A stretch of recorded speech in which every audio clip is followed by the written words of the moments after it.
Testing, testing, testing. Let's try to test this out. Pause it. Hello, hello, hello. Hello, amigas, and welcome back to Amiga Handle Your Shit podcast. I am super excited. Well, you know me, I'm always excited, but this one I'm especially excited because it's family. Yes, I'm going to start doing a series of family members who are pretty epic in their own right. And I really felt that it was essential for me to bring one of my sister-in-laws, and her name is Jessica Tapia. And this conversation is going to touch upon reproductive rights of a woman. It's also going to touch about leaving a lucrative job and becoming a full-time mom, and all the numerous blessings that come along with that. And then also the fact that she's a millennial. As you know, most of my interviewees tend to be my generation, which is X Gen, and obviously we have a different way of looking at things. And so I thought it would be super important for there to be a dialogue between these two generations, because the way she was brought up is very different from the way that I was brought up, and it is super important to know all types of ways of growing up and all ways of processing and going about life. And so this is my beautiful sister-in-law. Her name is Jessica Tapia. Welcome, Jessica, at Amiga Handle Your Shit podcast. Hello. Thank you for having me. You're so sweet. She's not very shy. I don't know why she's being shy today. Oh, no, I'm not being shy. I'm just ready. I'm assuming this is going to go like every other conversation that we have. So Exactly. So it definitely will be very... Just with a mic. Just with the mic. Exactly. Just with the mic. So definitely it's going to be like any other conversation. I always say with my guests, just pretend we're having a coffee talk, and yes, it's pretty much that. So like I said, Jessica is special in my life. She's my... So special. Exactly. My youngest brother's wife. And I've always gone along with her. I loved her vibe. I loved her energy. And I've seen her blossom from this corporate professional to motherhood, and to now endeavoring into a new phase of her life in creativity and really blossoming as an interior decorator. And so let's start. Okay, Jessica, where are you from? I am from La Puente, California. La Puente, California. Are you first generation Mexican American? Yes. Yes. So both of your parents were born in the States? No, my mom was not. My dad was. Okay. So kind of a mixology right there. Mm-hmm. So now I always say that the way we're brought up has tremendous impact on who we are today. Do you agree? Oh, 100%. In what way do you think? I mean, it's our environment. Our environment shapes us. So what we see, what we don't see, all of that has so much to do with who we become.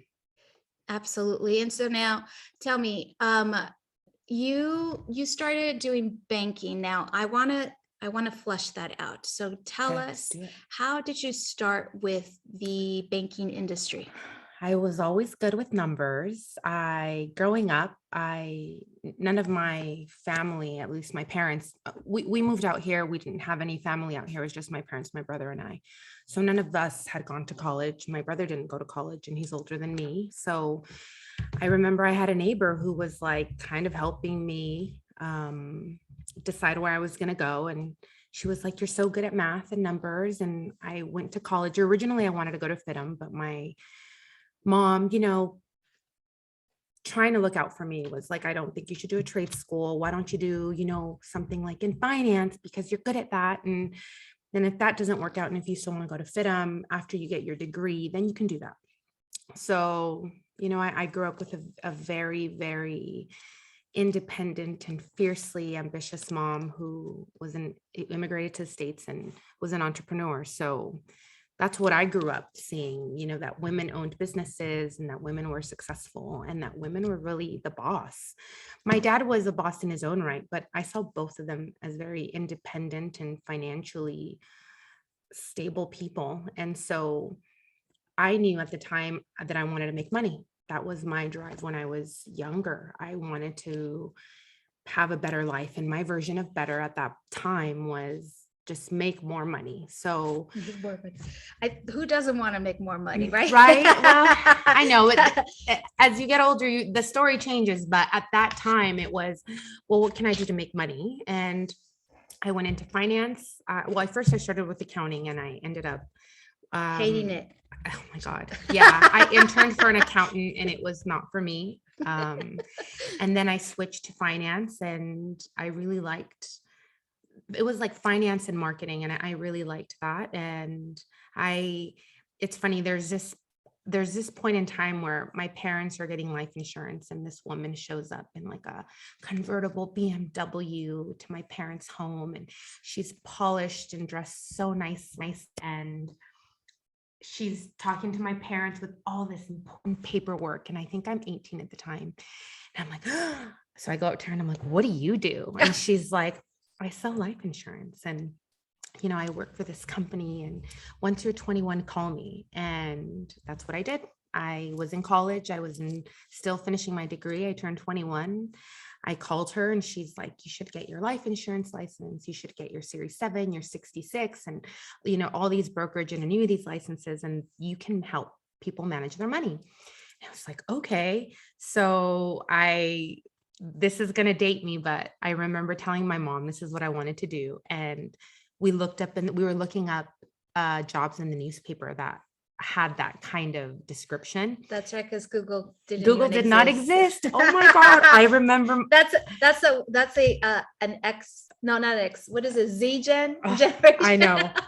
There was still newspapers when I was, I mean, they still exist, but I remember looking at one and Wells Fargo at the time was announcing, you come and you take this test, to see if you had enough acumen to be able to pass your 7 and your 66. Okay, so let me stop you there. So what are those exams? What is it entail? They're brokerage licenses that allow you to help people manage their funds. So essentially there's many different types of brokerage licenses that you can accumulate through the years. This was the beginning. You get your life insurance, your Series 7 and your 66. So, and I remember reading there that they would pay for you to take the tests and they would also help pay for college. So I was like, oh my gosh. So I signed up. I go one day with you couldn't take a calculator. They say you just show up. And I remember my version of professional. I showed up to this building in downtown LA in Bunker Hill, and you take this 2-hour, I think it was 2-hour exam. They just give you pieces of blank paper and a pencil, and you take this exam. And there was maybe 60, 70 young kids like me taking this test, trying to get into this program they were offering. So you were 21 years old at this time? I was 21, 22. That's Mateo.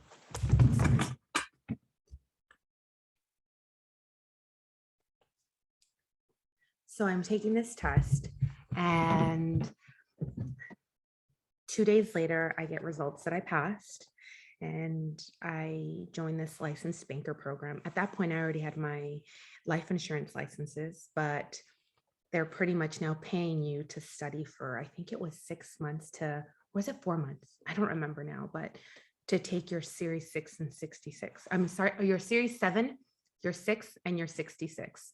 So they're paying you to study up on the 35th floor at a building on Bunker Hill. Every day you would just show up and study and take practice exams and study to be able to be ready for this. I think, what is it, a 6 or 8 hour state test? And someone's paying? Who's paying? Wells Fargo is paying for this. Oh, okay. Yeah. From a newspaper. Yeah, they had an ad in a paper. Oh, okay. Yeah, and I was like, okay, I already have my life insurance licenses. You can't go and get these licenses on your own. You need to have a bond. You need to have a brokerage company essentially sponsor you. for you to get these licenses. So this is Wells Fargo yes, sponsoring you. But yes, first you have to pass this exam. yes, to then that lets them know, okay, this is someone who can potentially pass this Okay. test, because they're not going to let everybody in there and then they spend who knows thousands of dollars Right. paying for your classes, your studying, your hourly wages, your benefits, all of this, Right. and for you not to be able to It's pass kind of this like test. it's kind of like an SAT. You need to really do well to be able to go to a certain college. Yes. So I remember there was like 60, 70 of us. 35 of us made it. After the course was over, I think like 20 of us Did you say passed. 35 of you out of 60 people? Yeah. But I mean, I don't know how many of these you were holding, because I remember at that time I was like class But that's 11. like less than 50% passage rate. Yeah, it was not. I mean, it's, Yeah, that's some people maybe aren't good test takers. I don't know.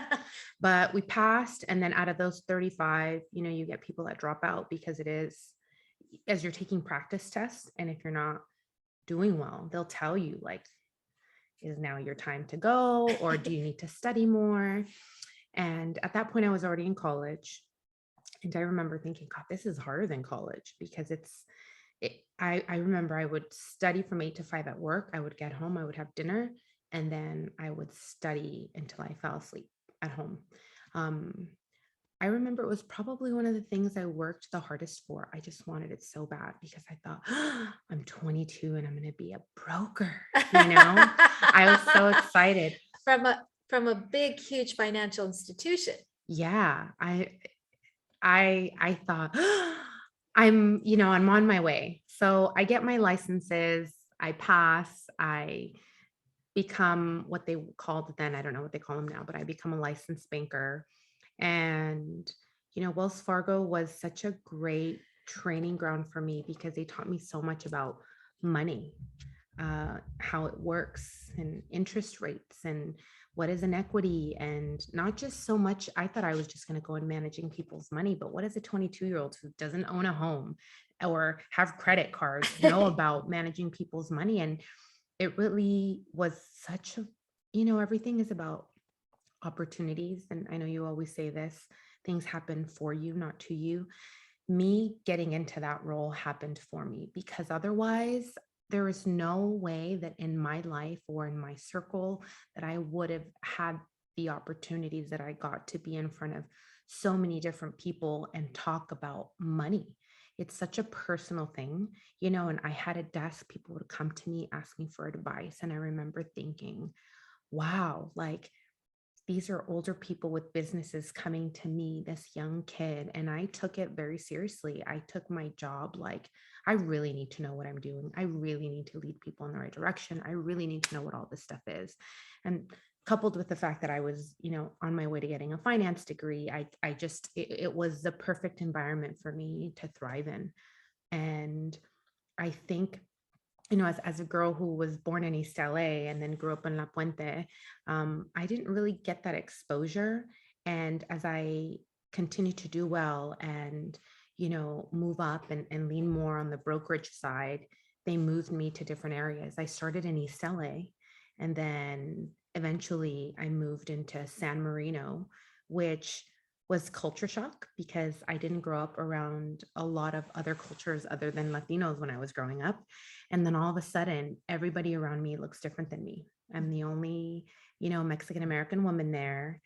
Everybody thought I was Asian because I guess, but it was such a great experience, because it just helped me get comfortable around a lot of different environments. I met different groups of friends, and my world, as I'm talking to you, I'm thinking just how my world was expanding little by little through these professional experiences that I was having.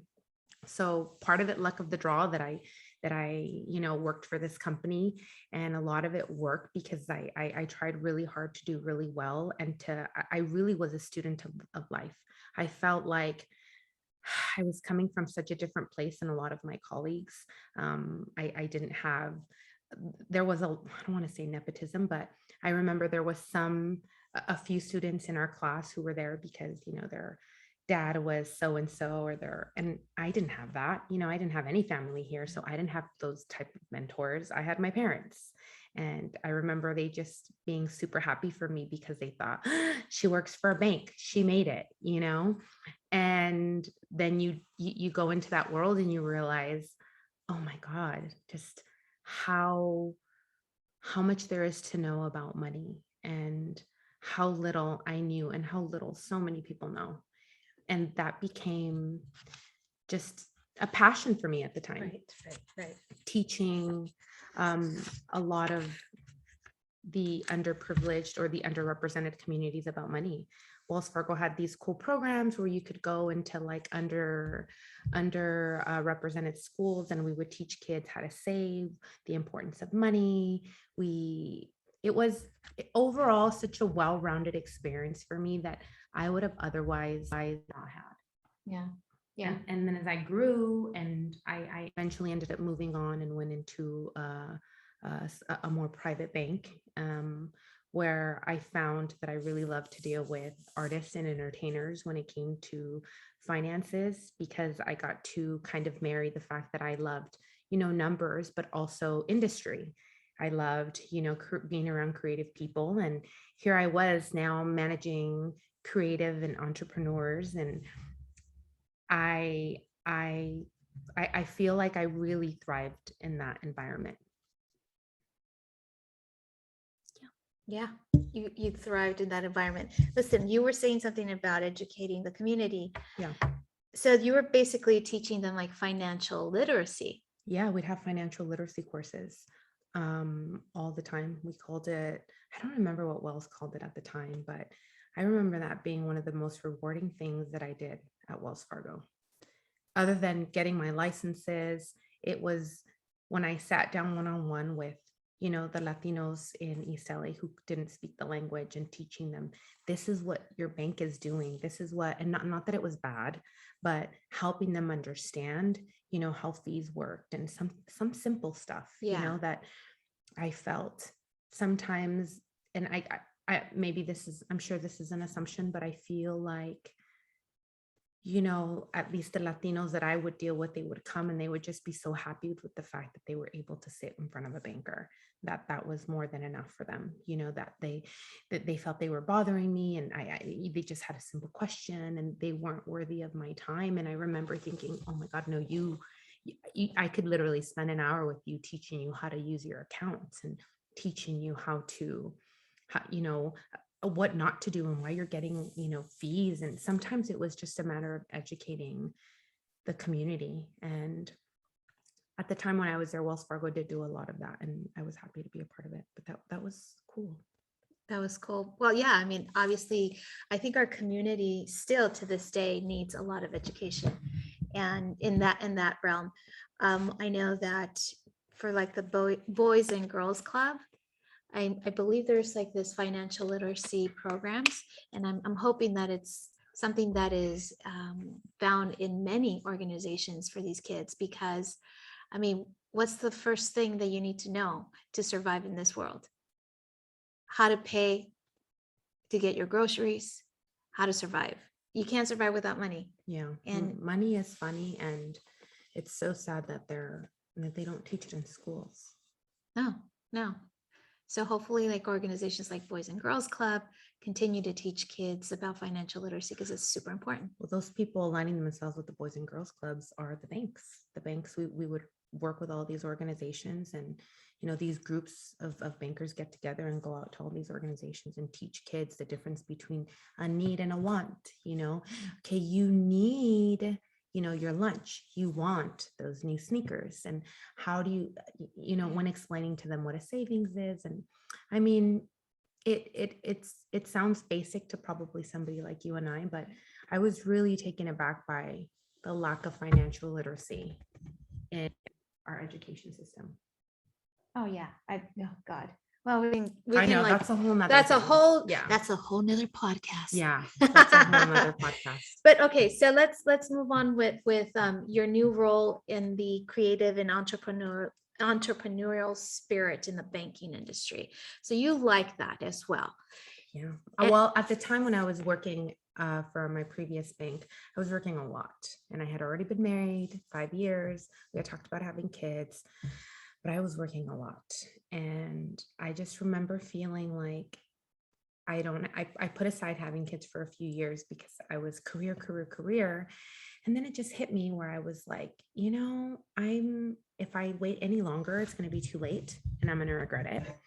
And I happened to help somebody. At that time, I was managing an office in Pasadena for the bank. And a lady came in. I don't even remember what her issue was, but apparently I was great. And because she asked for the amount, obviously the issue escalated, and turns out she worked for another private bank and she was looking to retire. And she was like, I think you'll be great for the role. So she was interviewing me without me even knowing she was interviewing me, gives my name to her bosses, and they proceed to pursue me for a few months. And at that point, I had been at Wells for so long. I was a loyalist. I didn't know anything else. They had helped me pay for college. I had learned so much from them. Other than not having work-life balance, I was making what I thought was great money and I was happy, but I didn't know anything else. So I finally decided to take an interview, and I remember I go in with like a yellow notepad and maybe 2 pages of questions. I had looked up their board, see how they were with diversity. Like, I wanted to make sure if I was going to make a move, it was going to be the right step. So I did all my homework on the company because it was a much smaller private bank.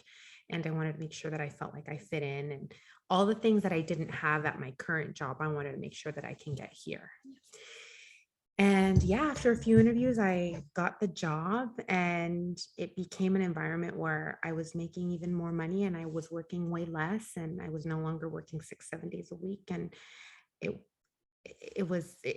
stars aligned and we got pregnant within a year of me moving to that new job. So I kept on working. I remember my son was about a year and a half, and I was working way less than at my previous bank, but I was still working quite a bit. And this entailed more, now when you're dealing with the entertainment industry, you're going to lunches and to dinners more. And it was a lot of fun for someone who didn't have kids and was young. And I got to oh my God, I was living my best life. All the Yes, best meals, I all was- the best cocktails, Yes. all the latest stuff. Yes, Everything. I was living my best life, dressing fancy all the time to work and loving it. Like if you wanted a closet to raid, it was her closet you needed to raid. Oh my God. I still have a lot of those outfits, but yeah. And had my son, went back to work about 7-8 months later. The company was great about giving me time off. But with that said, I asked. I remember making a promise to myself when I moved banks and saying, I'm no longer going to be this passive person that just is going to work hard and keep my head down and they'll notice me. Which is something that is very common and typical in our culture. Well, that was me. And I don't know what hit me, but I remember thinking, if I'm going to take this leap and I'm going to leave this bank that I've been with for 13 years, I'm going to make it different. Because if I'm the same way that I am here over there, then I'm going to experience the same things. So not just my environment needs to change, I need to change. And I just remember, that vision you have of yourself and how you picture yourself in whatever role you're in at the time, whether it be you're a mom, so you picture yourself as a super mom, or however you picture yourself. I had a picture of myself as a banker. I was this like fabulous, confident, smart, knowledgeable, well-dressed, poised, sharp woman in my mind. Doesn't mean that's not always how I came off, but I made a choice when I moved that I was going to try and be as much of that person as possible. Someone who spoke up, who asked for raises, who asked for reviews, who asked for more money if I felt I deserved it, who didn't just take no for an answer and questioned why. Obviously tactfully, but I just decided I was going to be a different person. Yeah. Not that I was bad before, but I think I was just naive and maybe not as confident and maybe more fearful. And I remember, I don't know how, but when I moved to my other bank, thinking this is my opportunity to be that person, and I took it full throttle and I loved it. It was a glimpse into, wow, this is when you believe you are everything that you say you are, and Yeah. it was awesome. Anyways, a year and a half in, I have a baby. I'm working less, but still a lot. And I remember one time my son at the time calls my mom, his grandmother, who was helping me watch him, mom. And it was like, I think the seed had been planted that maybe I want to stay home. Maybe I don't want my son calling his grandmother mom. Like, for a long time, my husband and I would talk about, oh, we just want more for our kids. And I think that's the first time where the dialogue changed for me, where it was like, well, what is more? Is more money? Yeah. Because they don't need more things. You know, my husband had a great job. I had a great job. We had a lot of things, but it just hit me that more wasn't more money. What if more meant more time? Yeah. More quality time with my kids, more at home time, more time with my husband, more time for myself. What if that's what more meant for me and my family? And then I spent about 6 months convincing myself that I could do it and I could walk away from, at this point, you're looking at a 16-year banking career. And I was like, Multiple six figures. yes, I could do this, talking myself through it. You know, I had never really financially relied on my husband, even though everything was together. I just always had my own successes. So that idea, I think, was harder because it was like, oh my God, what's it going to look like? Am I going to have to ask him, like, can I buy this sweater? Oh God, no. I know. I was so nervous. I was so nervous about that stuff. But as time was passing, my son was growing and I realized I wasn't getting any younger and I was missing it. I was missing it. And my mom would get home, I'd get home and she'd tell me about all these wonderful things he did. And I resented her for it. And it wasn't her fault. I was following my career goals or my dreams. And then eventually I just came to the conclusion that what I wanted changed. Obviously, it took a lot of soul searching and more than a year. I remember I gave my boss like a 6-month notice. I like totally planned my exit, found my replacement. I was such a Goody typical, tissues. yeah, because I wanted to make sure that if I have to come back, like if I don't like this, that the door's like wide open for me. Yeah. You know, Yeah, it was a bit ajar. Yeah, I was just like, okay, I need to leave everything in the best way possible. And then, you know, we had been trying to have another baby for a bit, and I found out I had endometriosis, which I got after I had my first son, and I was going to have difficulty getting pregnant. By then, I had already done a few surgeries to remove scar tissue. And I remember my doctor saying, you're young. If you want to try now, I would do IVF because you can try for a long time and it can happen or it can't. And there's no way to tell. But if you wait, the longer you wait, your eggs are just going to get older. And, you know, the likelihood of you getting pregnant goes down with age. So if you're going to do it now. And I kind of pursued that, having a baby, the same way I pursued my career, which was like the last day of my job was my first IVF appointment. And I took it as like my job. This is now my job. I'm going to produce another baby. Oh, wow. Yes, I'm going to make another baby. I'm going to put all my energy into IVF and getting pregnant. And again, building that dream of like, I'm going to have another baby. I don't want to, you know, regret, because at that point, I knew a lot of women that I worked with that had chosen their career over kids and either didn't have kids or had one and always said I regretted it. And I didn't want to be that person. So, you know, I retire and I start the journey into IVF, which was about a good year. Completely underestimated that I would need to process the fact that I was no longer working.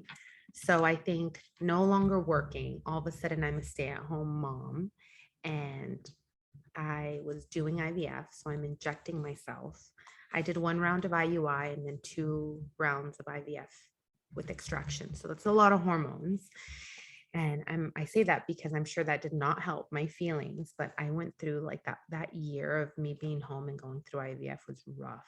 It was so rough. It was so dark because now I can talk about it, but up until that time, my whole life, I had kind of just been chasing my dreams and not really slowing down and focusing on on anything else but like goals. Yeah. So I didn't really have time to process. Yeah. a Well, you lot of were stuff. you were a go-getter all the way through. Planning, doing it.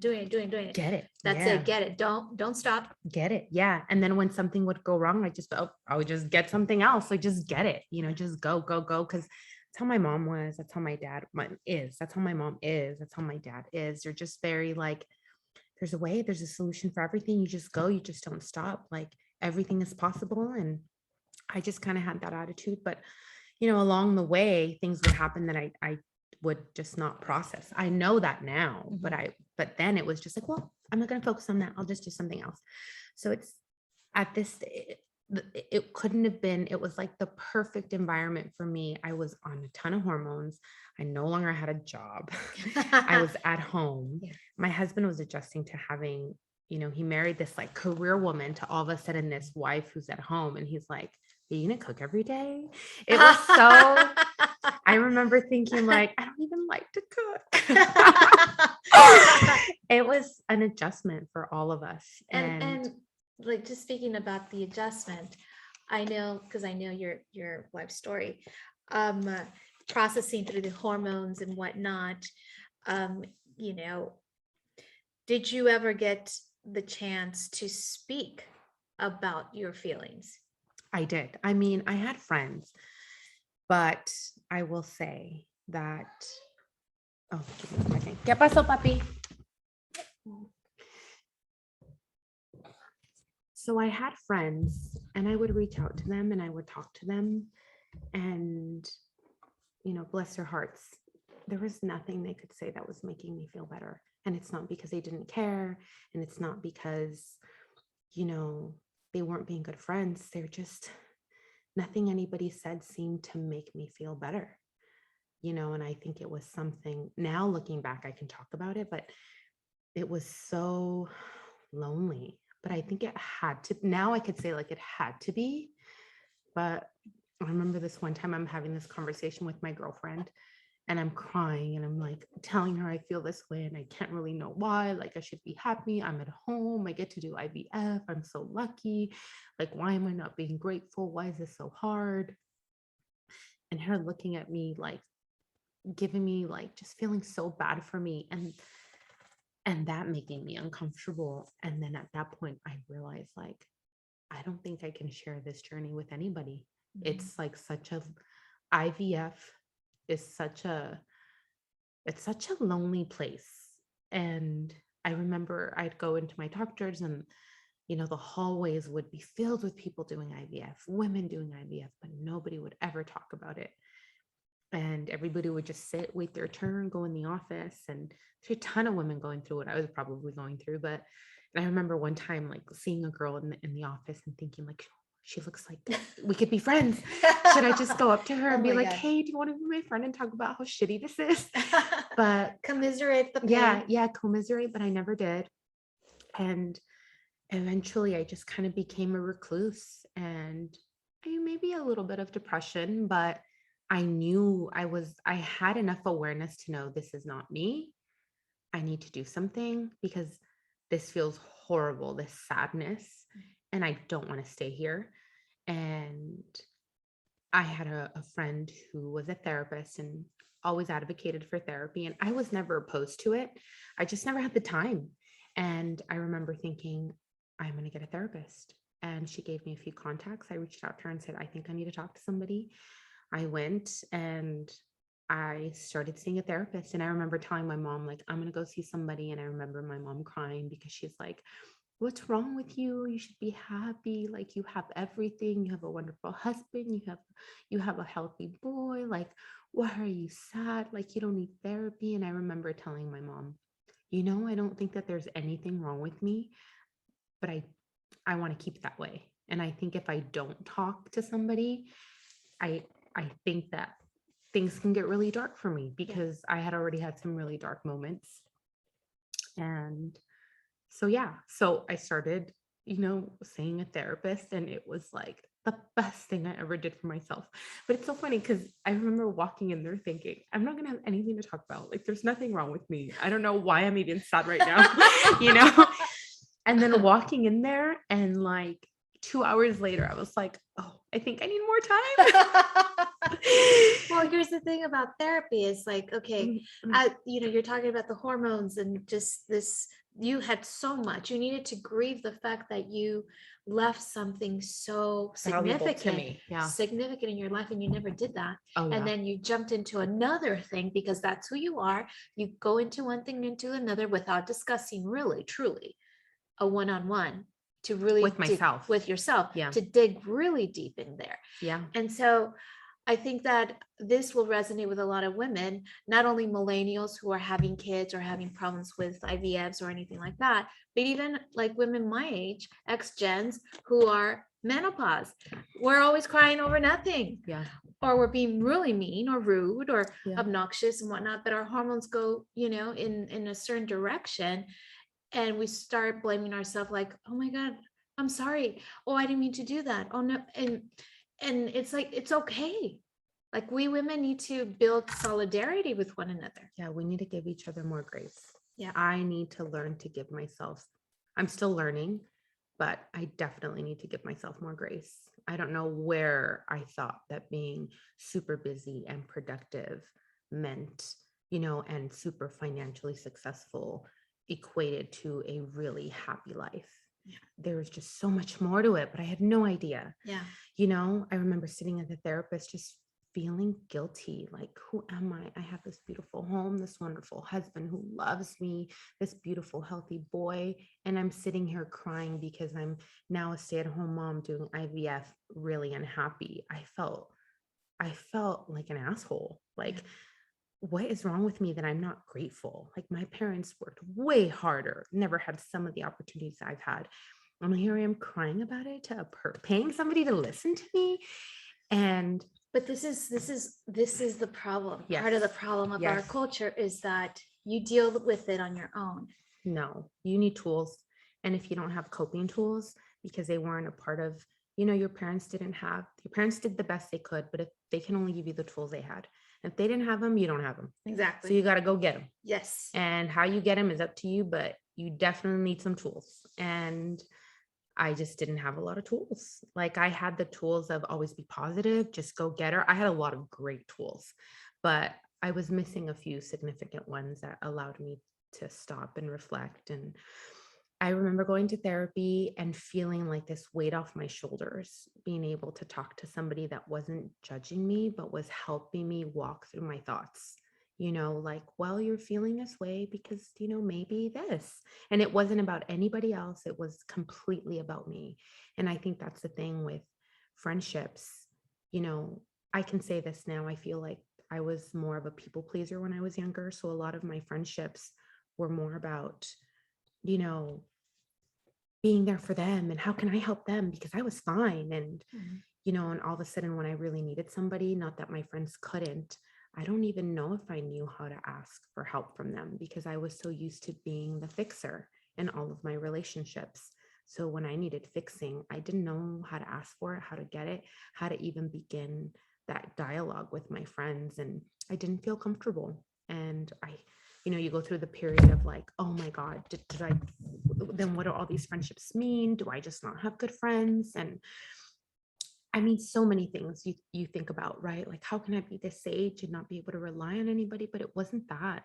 It was that I did not build on the most important relationship in my life. And that was a relationship with myself. Yeah. I never sat with feelings.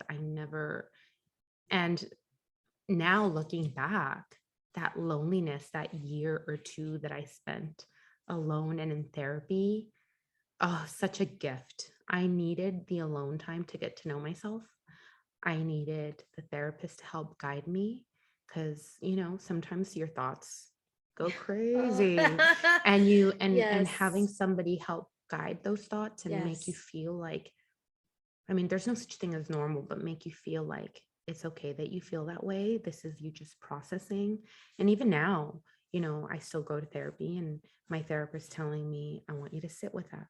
No, well, what's the solution? I'll tell her, like, I just want to be able to react better next time. Or why does someone make a comment and it makes me sulk for a few days? Like, how do I just like skip all that and become this like super stealth person, like emotionally. But it's like when you get triggered, it's the best way to find out exactly what's going on. Yeah, there's no solution other than she's like, you sit with it. I'm like, what do you mean I sit with it? She's like, you just sit with it. Don't distract yourself by being busy. When you have alone time, consciously breathe and really think about how it makes you feel, how you feel physically, emotionally, mentally. And through that process of sitting with things and realizing who I am, I became really comfortable with being alone. Instead of that loneliness, I look forward to alone time now because I need it. I'm someone who needs to process. And I'm so grateful for that because looking back, I felt like I always needed to be around people, or I always needed to, maybe fill my mind or my time with others. And now I look forward to when I can have me time and I can process and I can be alone. And I found that I really like myself. Sometimes in the car, I make myself laugh and I'm like, I really enjoy my company. And now I'm comfortable where I can go out to eat and sit by myself, or I'd go to a movie by myself. I mean, I really love being alone. And as someone who was an extreme extrovert and, considered to have in quantity a lot of friends, for me, it was a journey to get here to be able to say, as long as a relationship with myself is solid, everything else is going to be okay. Right. Hold on, my other kid, my fur baby needs to go outside.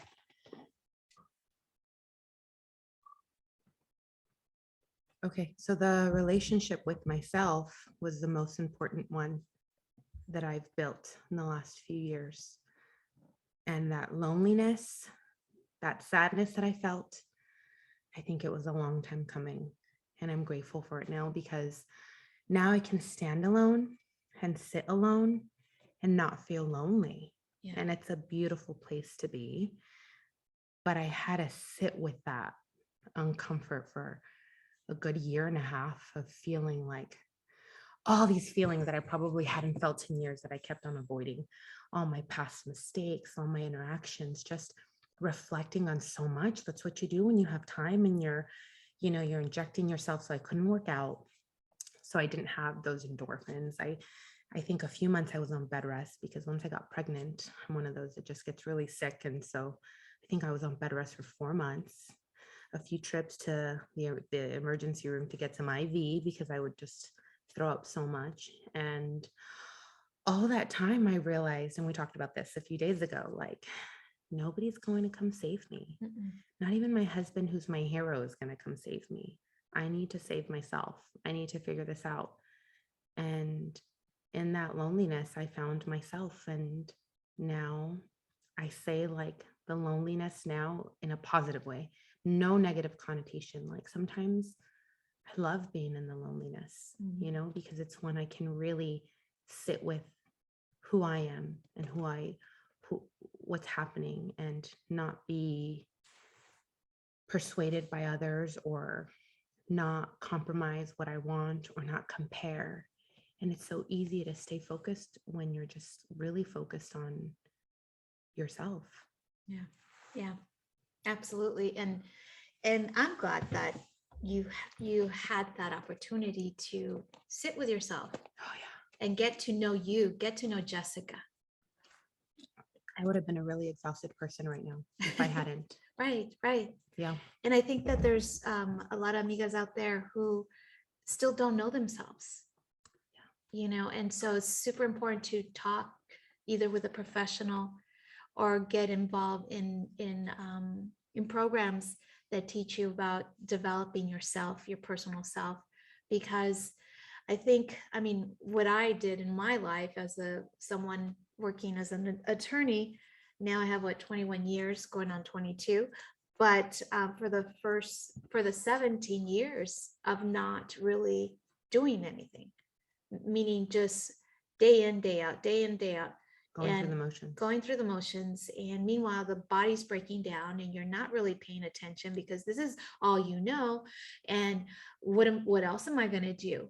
I can't just leave it alone. And you feel guilty for leaving alone. You have these like cultural expectations, Oh yeah. and how do you measure up? And so there's all these feelings. And I think that as amigas out there, let's realize that we first have to pour everything into ourselves first. Yeah. Oxygen mask first, and then others. And I love what you were saying about, you finally had the opportunity to process years of Years. not processing. It was like I got hit by a bus for a year.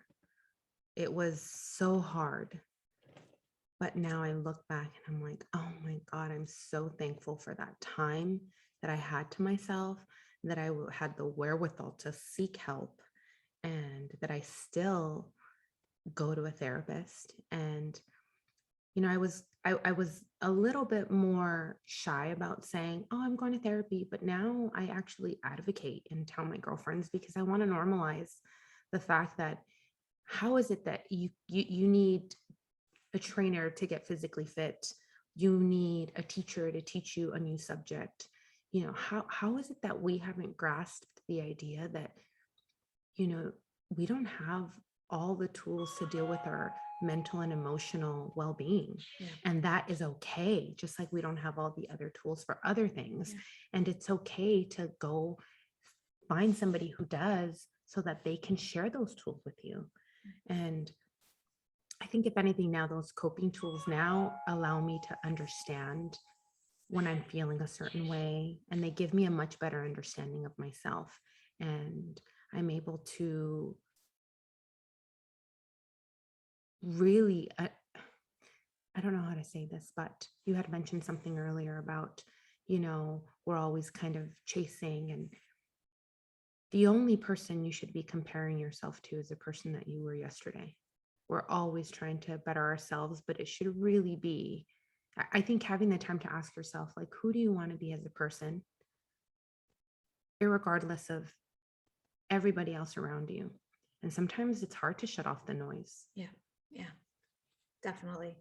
It is hard, but it's also can be so rewarding when you finally figure out that it's not, after all. You can. You need to carve out that time for yourself. Yeah.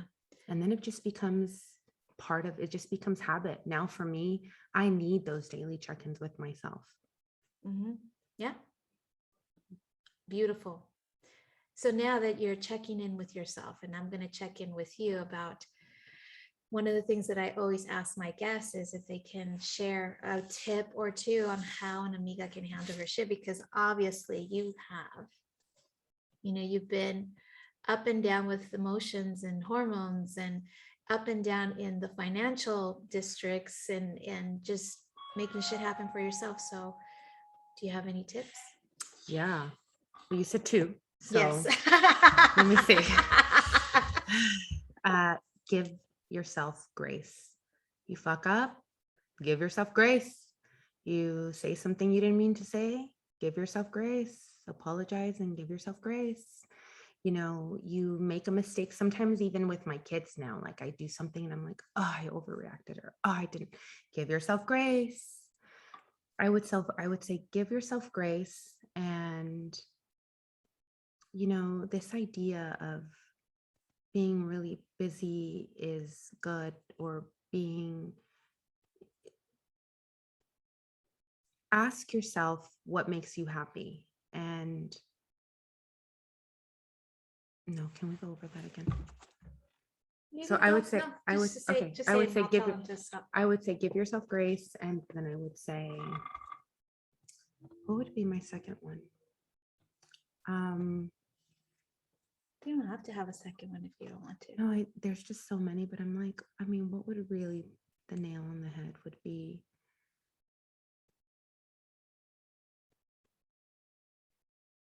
Give yourself grace and sit with it.